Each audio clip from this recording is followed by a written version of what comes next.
Welcome to Two Open Doors, the podcast that explores our power to open or close the doors of relationship with the important people in our lives. We hope you'll learn from and share your wisdom with our community. Thanks for joining us.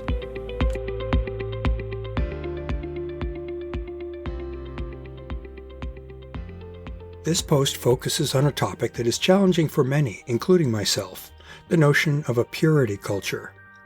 While purity culture is certainly not a uniquely American phenomenon, it is all too common in conservative religious circles in our country, and it can do untold damage.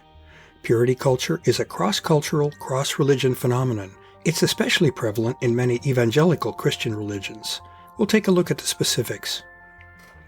In addition to introducing this important topic, I'd like to change the format for the Two Open Doors podcast going forward.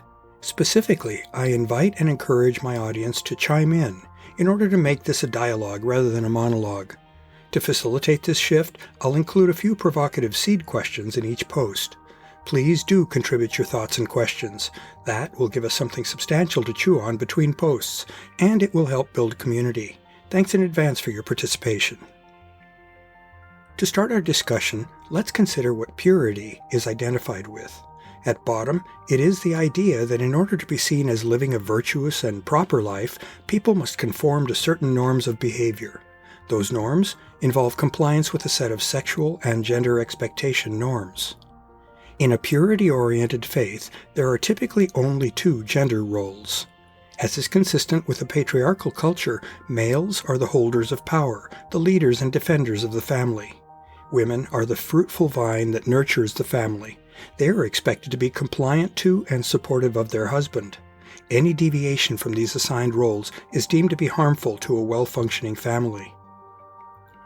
Purity culture places a major focus on sexual conduct, including a woman's preservation of a personal sense of modesty. Typically, that entails suppressing, repressing, or outright denying the sexual part of our human nature. Applying a label such as modesty to sexuality implicitly reflects a negative judgment of the value of sexuality. It implies that the forces of sexuality need to be channeled and constrained, presumably because they would otherwise cause harm.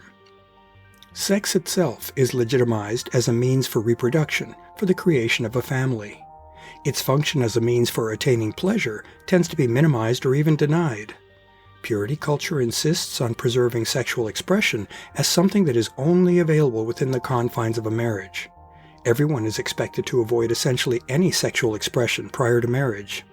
Those who fail to do so, or who betray this mandate, are deemed impure. Women who deviate from these requirements are seen as damaged goods, who are therefore less desirable as a marriage partner. Purity is assessed differently in men and in women. Men are taught that their thoughts can be either pure or impure, and, further reducing men's sense of agency, they're told that women are a central force in swaying a man's choice between pure and impure thoughts. This positions women as the biblical Eve, who tempted innocent and naive Adam into biting the apple and thus into losing mankind's access to paradise. Woman is a corrupting temptress who can force a man off his proper life course. Women's lot is even worse than man's. In purity culture, a woman's body is itself impure.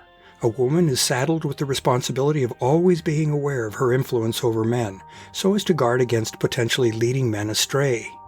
A woman is certainly not entitled to sexual pleasure. Her only legitimate sexual role is as a vessel for the creation of a family.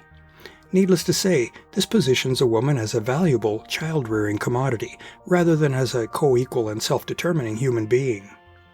As an example of an abstinence-based approach to premarital life, within the evangelical Christian community there is a Silver Ring Thing ministry, now rebranded as Unaltered Ministries, that encourages adolescents to wear a silver ring as a token of their commitment to abstain from sex until marriage.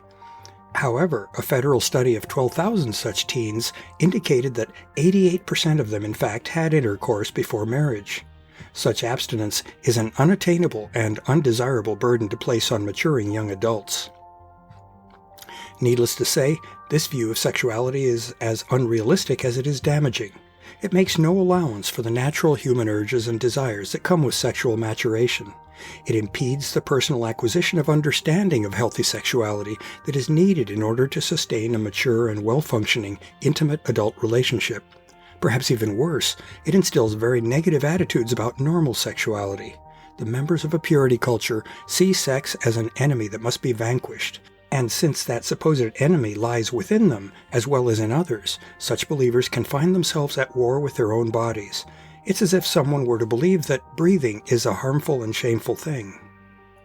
Subscribing to purity culture beliefs can have significant negative consequences. A quick internet search can produce any number of articles on the subject, and there are even therapists advertising recovery services for purity culture survivors. For many women, the resulting psychic scar tissue can include developing negative attitudes toward their bodies and sexuality, often manifested in anxiety or even in panic attacks or PTSD. Positioning a woman's body as inherently flawed and sinful can lead to unwarranted shame, which complicates or impedes healthy intimate relationships. Women can also find themselves burdened with a felt responsibility for them to manage men's sexual behavior, causing strained male-female relationships and giving virginity and marriage a false importance that approaches idolatry. Men don't escape unscathed either. Viewing women as sources of negative influence robs men of a sense of proper responsibility for themselves, and it eliminates the possibility of seeing men and women as healthy and supportive influences for one another. Similarly, viewing women as baby-making commodities or as household administrators prevents healthy and mutually beneficial partnership between men and women. Attributing more rights and powers to men than to women also unbalances what should be the co-equal and complementary roles of men and women. The tenets of purity culture extend beyond just American evangelical Christianity. Some similar beliefs are also present in more mainstream religions, such as the Baptist faith or Catholicism in which I was raised. In thinking back on what I was taught about sexuality during my youth, what I recall was less an active repression or aversive beliefs than a studied silence or a hushed disapproval. Sex was one of those things that one simply didn't talk about, except insofar as was necessary for bringing children into the world. That, of course, was very much a prominent goal for families. As in purity culture, the women in my Catholic family were, and are, viewed as the backbone of a family, while simultaneously being positioned and treated as subordinate to the men in their lives. The power imbalance is palpable. That imbalance was exacerbated for me through growing up in a conservative Latin culture family. The older generations of Catholic women were, and are, very concerned with dressing modestly, and they are often scandalized by the more relaxed attire of younger and more liberal-minded women. The net message that I distilled about sexuality was that it is a powerful and potentially dangerous or seductive force, which must be constantly kept in check, and which thus demands respect that verges on fear. That is certainly not a sex-positive perspective. And now it's your turn. As I proposed at the beginning of this post, I'd like to close with an invitation to you, my audience, to share some of your thoughts on this important subject. Please feel free to comment or add your own questions in the Two Open Doors Facebook group for the Two Open Doors community to consider. Here are a few possibilities for discussion. First, have you seen examples of purity culture in your own life? If so, what are they? If you've been exposed to purity culture, how has that affected your life? If you've been exposed to purity culture, what do you believe you can do to lead a healthier lifestyle? And do you live by tenets that contrast with those of purity culture? If so, what are your guiding beliefs?